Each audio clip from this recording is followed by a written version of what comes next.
It takes courage to stand up and speak. It also takes courage to sit down and listen. Good morning. I am Specialist Musa. Today's briefing is about legal and the NCO leader. The overall classification of this briefing is unclassified, and the purpose of this briefing is to educate you on the legal responsibilities, limitations, and authority that the NCO has, and when and how to exercise that authority. Risk assessment is low. My left, your right is the exit, so just in case of fire accident, we go through that exit and proceed to the parking lot. Moving on swiftly, we'll talk about our agenda. We'll talk about introduction, duties of an NCO, or moral obligations of an NCO, or we'll talk about the responsibilities, authority to apprehend, then summary, and I will give you time to ask questions. I will take questions at the end of this briefing. With that being said, our introduction. The NCO Corps has always been the source of leadership and guidance for the lower enlisted soldiers appointed under them.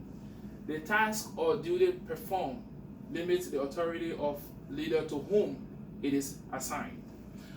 The manual for court martial describes the legal aspect of authority the NCO has. It states that NCOs are authorized to stop queries, frays, and disorder among soldiers and impose penalties, but should also know how and when to exercise that authority. So now, let's look at key terms. Legal. Legal means permitted by law.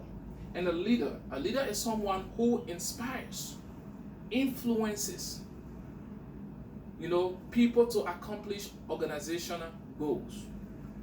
That is who a leader is. Moving on swiftly, we talk about the duty of a leader.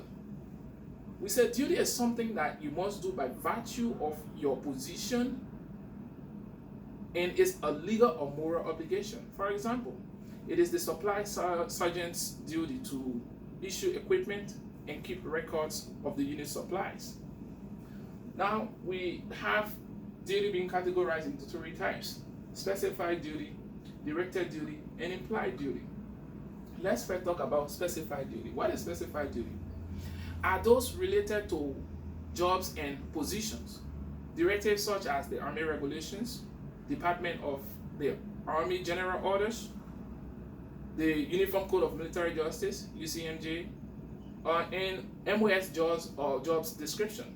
For instance, AR 600-20 says that NCOs must ensure that their soldier get proper individual training and maintain personal appearance and cleanliness. That is specified duty. Now we'll talk about or directed duty. Not specified as part of the job position or MOS or other directives. Directed duties include being in charge of CQ, or let's say serving as sergeant of the guard, or staff duty officer, or let's say the company training NCOs, when these duties are not found in the unit's organization chart. That is directed duty. And for implied duty, we say implied duties are often support specified duties. But in some cases, they may not be related to the MOS job position. These duties may not be written but implied in the instructions. For example, why not specifically directed to do so, but hold in ranks or inspections daily to ensure your soldiers' appearance and equipment are up to standard. That's implied duty. Now, we talk about the moral obligations of an NCO. For an NCO today in the Army, consider the law when they are doing their duty to their soldiers. But some of them disregard the law and do what their moral compass tell them to do. Both answers can be right, but only one answer is correct. What do I mean? NCOs must possess the courage to lead soldiers down the right path, even if he or she feels or thinks it's not best or it's not right. That is not what we are looking at. Because General George Patton once said, courage is fear holding on a minute longer. No matter what situation emerges, obeying the law and having that courage to act is the only correct way. Making that choice, even if it makes other soldiers happy or unhappy, is what separates the good from the great. And now, let's talk about their responsibilities. Responsibility is being accountable for what you do or fail to do. The NCO has two basic responsibilities: accomplishment of the mission and welfare of the soldiers. That is, NCOs are responsible to fulfill not only their individual duties, but also to ensure their teams and units are successful. As an NCO, you are accountable for personal conduct, and that you are your personal conduct and your soldiers. That is your duty. Now, moving on swiftly, we talk about authority. We say authority is a power or right to give orders and make decisions and enforce obedience. As an NCO, you must know what authority you have and where it comes from. You are also expected to use good judgment when exercising your authority. With that being said, we'll look at the types of authority. We have command authority and the general military authority. So, for command authority, what is command authority? We come up to say that command authority is the authority leaders have over soldiers by virtue of rank or assignment.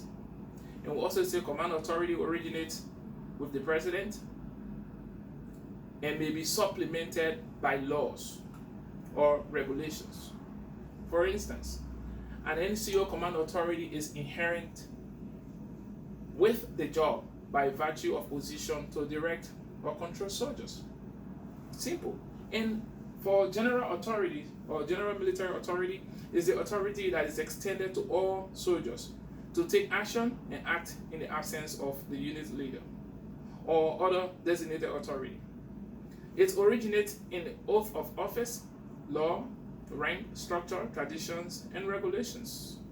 For example, if you see a soldier in a fight, you have the general military authority and the obligation to stop the fight. This authority applies even if none of the soldiers are in your unit. That is general military authority. And then we talk about authority to apprehend.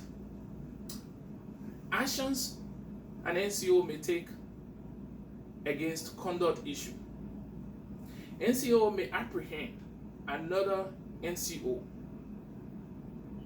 as a last resort to maintain discipline and good order. NCO may, upon request, make recommendations to the commander on non-judicial punishment under Article 15 UCMJ. An action an NCO may not take against a conduct issue, NCO cannot apprehend a commissioned officer unless directed to do so by a commissioned officer. NCO cannot impose non-judicial punishment on other enlisted soldiers. With that being said, in summary, we talk about duties of an NCO, their types, and how they are applied. We also talk about the moral obligations within the legal realm. And we talk about responsibilities of an NCO as a leader. And we talk about authorities and types and how to apply and when to apply these authorities. In that situation, is there any question? If there is no question, today you go home with this thought that the NCO has their legal responsibilities and they also have the authority, but they should know how and when to apply that authority. Thank you.